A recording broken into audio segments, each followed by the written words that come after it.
भक्तों हर हर महादेव। आइए चौपाइयों का गायन करें, उनका भावार्थ समझें, जिनमें बाबा गोस्वामी तुलसीदास जी यह बताते हैं कि नारद जी माता पार्वती के माता पिता को बताते हैं कि जो हमने वर का वर्णन किया वह सारे जो चरित्र हैं वो भोलेनाथ पर घटित होते हैं, और यदि आपकी कन्या तप करती हैं तो निश्चित तौर पर ही भोलेनाथ उनको पति के रूप में प्राप्त होंगे। तो आइए चौपाई का गायन करें और उनका भावार्थ समझें। सूरी सर जल कृति बारूनी जाना, कबहून संत करही तेहि पाना। सुर सरि मिले सो पावन जैसे, ईस अनीस अंतरु जय तैसे। बाबा कहते हैं कि गंगा के जल से बना हुआ मदिरा, संत लोग भले ही यह जाने कि यह जो मदिरा बना हुआ है वह गंगा के जल से बना हुआ है, लेकिन फिर भी संत उसे पान नहीं करते। लेकिन जब वही मदिरा गंगा जल में मिल जाता है, बहती हुई गंगा की धारा में मिल जाता है, तो वही फिर मदिरा का ये भान संतों के दिमाग से निकल जाता है। इस बात को सब भूल जाते हैं कि इसमें मदिरा, इस बहते हुए जल में मदिरा भी मिला हुआ है या गंदा जल मिला हुआ है, यह सब भूल कर उसमें आचमनी करते हैं, उसमें स्नान करते हैं। जिस तरह से सुरसर में गंगा में मिलने पर गंदा जल भी पवित्र हो जाता है, वैसे ही ईश्वर में जीव मिल जाने पर वह ईश्वर के समान ही हो जाता है। शंभु सहज समरथ भगवाना, एहि बियाह सब विधि कल्याणा। दुराराध्य पै अहि महेशु, आशुतोष पुनि किए कलेशु। बता रहे हैं बाबा कि भगवान शिव बहुत ही सरल और सहज हैं, वह समर्थ भी हैं क्योंकि वह भगवान हैं, और उनसे अगर पार्वती जी का विवाह हो जाता है तो हर तरह से कल्याण ही कल्याण है। लेकिन समस्या एक है कि उनकी जो साधना है वो बहुत कठिन है, बहुत कठिन साधना के बाद उनकी प्राप्ति होती है, और तप करने से यह संभव हो सकता है। जो तप करे कुमारी तुम्हारी, भावी उमेट सकहीं त्रिपुरारी। यद्यपि बर अनेक जग माही, एहि कर शिव तजि दूसर नाही। यदि तुम्हारी कन्या तप करे तो त्रिपुरारी जी भगवान शिव जो मस्तक में लिखा है उसको भी मेट सकते हैं। यद्यपि संसार में अनेक वर हैं, अनेक तरह के वर हैं, लेकिन इनके लिए शिव जी को छोड़कर दूसरा कोई वर नहीं है। वरदायक प्रणतारति भंजन, कृपा सिंधु सेवक मन रंजन। इच्छित फल बिनु शिव अवराधे, लहइन कोटि जोग जप साधे।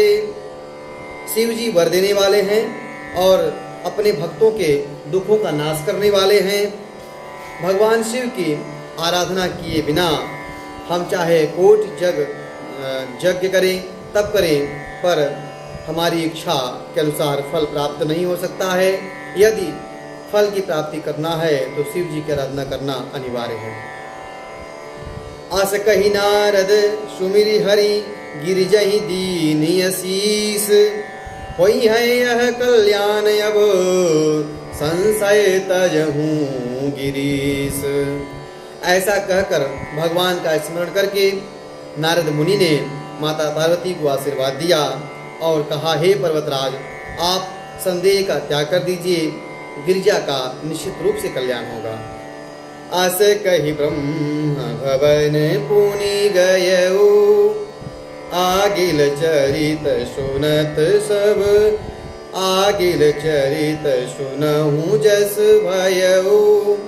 पति ही एकांत पाई कह मैना, नाथ न मैं समझे मुनि बैना। इतना आशीर्वाद देकर नारद मुनि ब्रह्म भवन अपने धाम को चले गए। और आगे की कथा आप सुनिए। अपने पति हिमराज को एकांत में पाकर मैना कहती हैं कि हे प्राणनाथ, हे स्वामी, हम नारद जी के वचनों को समझ नहीं पाए। नारद जी ने क्या कहा?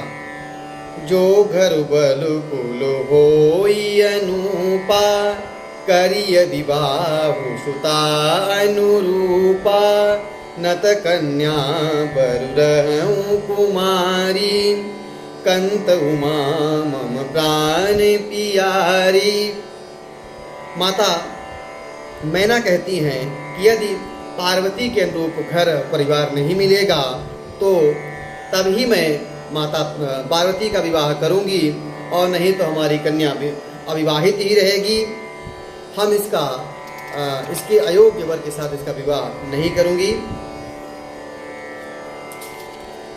जो न मिलहि बर गिर जहि जोगु, गिरि जड़ सहज कहीं सब लोगु। सो विचार पति करे विबाहु, जेहि न बहोरी होई उरदाहु। माता मैना कहती हैं कि आप योग्य वर ढूंढ कर ही पार्वती का विवाह करिएगा, ताकि लोग यह न कहें कि पर्वतराज जड़ स्वभाव के तो हैं, अपनी कन्या का विवाह इस तरह से किया है। इसलिए विचार कर ही पार्वती का विवाह करिएगा, ताकि बाद में पछताना न पड़े। अस कही परी चरण धरी सीसा, बोले सहित स्नेह गिरीसा। बरु पावक प्रगटे शशि माही, नारद बचनु अन्यथा नाही। इतना कहकर माता मैना अपने पति हिम के चरणों पे माथा रखा और आदर सहित बोली। इसके बाद हिमराज ने माता मैना से कहते हैं कि चंद्रमा में चाहे अग्नि प्रकट हो जाए, लेकिन नारद जी की जो वचन है वह झूठे नहीं हो सकते हैं। और माता मैना को संतोष दिलाने के लिए कुछ कहते हैं। प्रिया सोच परिहरहु सब, सुमिरहु श्री भगवान। पार्वती निर्मयहु जही, सोई करिहैं कल्याण। हे प्रिया, तुम सोच का त्याग करो। जिसने पार्वती का निर्माण किया है वही इसका कल्याण करेंगे, हर तरह से इसका देखभाल करेंगे। इसलिए तुम सोच का त्याग कर दो। यह सीख मिलती है कि हमें अपने पारिवारिक कर्तव्य में, जीवन में जो भी कर्तव्य हैं, कर्तव्य का पालन करते हुए फल पर आसक्त नहीं रहना चाहिए, क्योंकि फलासक्ति ही व्यक्ति को सुख और दुख को ले जाती है। इसलिए हमें निरंतर अपने सच्चे और सत्य कर्तव्य को करते रहना चाहिए। और लक्ष्य क्या मिलेगा इस पर ईश्वर को छोड़ दें। जो तुम ही सुता पर ने हूँ, तो बस जाई सिखावन दे हूँ। करे सुत पुते ही मिलही महेशु, आन उपाय न मिटही कलेशु। यदि तुमको अपनी सुता पर पुत्री पर प्रेम है तो आप जाकर उनको यह शिक्षा दीजिए, क्योंकि भगवान शिव बिना तप के उन्हें प्राप्त नहीं होंगे। तो वह जाकर तप करें, जिससे ये जो कलेश है वो मिटे।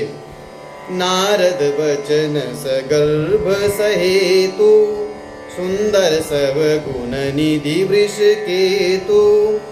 अस विचार तुम तजहु असंका, सब ही भांति शंकर अकलंका। नारद जी के वचन रहस्य युक्त और सकारण हैं, और शिव जी समस्त सुंदर गुणों के भंडार हैं। यह विचार कर तुम मिथ्या संदेह छोड़ दो, और क्योंकि शिव जी सभी तरह से निष्कलंक हैं। सुनि पति वचन हर्षि मन माही, गई तुरत उठ गिरी जा पाही, उमहि बिलो की नयन भरी बारी, सहित स्नेह गोद बैठारी। पति के वचन सुनकर माता मैना को मन में प्रसन्नता हुई और वह माता पार्वती के पास गईं और उनको देखकर उनकी आँखों में प्रेमाश्रु आ गए, उनकी आँख आंसुओं से भर गई और उन्होंने माता पार्वती को उठाकर अपनी गोद में बैठा लिया। बार ही बार लेते उरिलाई, गद गद कंठन कछु कही जाई, जगत मातु सर्वज्ञ भवानी, मातु सुखद बोली मृदुबानी। फिर बार बार उनको अपने हृदय से लगाती हैं। मैना का गला प्रेम से भर जाता है, कुछ कह नहीं पाती वो। और माता पार्वती तो सर्वज्ञ ठहरी, उन्होंने माता के भाव को समझ लिया और कोमल वाली से बोली, सुनहि माँ तुम्हें दीख अस, सपन सुनावऊ तो ही, सुंदर गौर सुविप्रवर, अस उपदेश मोही। माँ सुन, मैं तुझे सपना सुनाती हूँ। मैंने एक सपना देखा है कि मुझे एक सुंदर गौरवर्ण का के ब्राह्मण ने मुझे उपदेश दिया है।